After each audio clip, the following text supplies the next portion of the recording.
രണ്ട് കണ്ണിൻ്റെയും കാഴ്ച നഷ്ടപ്പെട്ടിട്ട് എങ്ങനെയാണ് ഈ കൃഷിയും സംരംഭവും ഒരുമിച്ച് കൊണ്ടുപോകുന്നത് എന്ന് ചോദിക്കുന്ന ഒരുപാട് പേരുണ്ട്.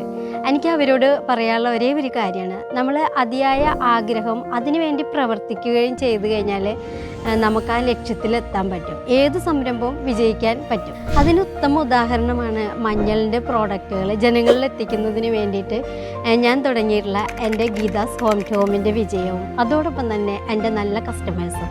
ജനങ്ങൾക്ക് ആവശ്യമായിട്ടുള്ള നല്ല പ്രോഡക്റ്റുകൾ ക്വാളിറ്റിയോട് കൂടി കൊടുക്കാൻ തയ്യാറാവുകയാണെങ്കിൽ ആ സംരംഭം ഉറപ്പായിട്ടും വിജയിക്കും. ഈ ഒരു കാര്യം മനസ്സിൽ വെച്ചുകൊണ്ട് ആത്മാർത്ഥമായിട്ട് പരിശ്രമിച്ചു കഴിഞ്ഞാൽ ഞാൻ നേടിയതിനേക്കാൾ കൂടുതൽ വിജയം നിങ്ങൾക്ക് നേടാൻ കഴിയും. അത് ഉറപ്പാണ്. ധൈര്യമായിട്ട് മുന്നോട്ട് പോയിക്കോളൂ.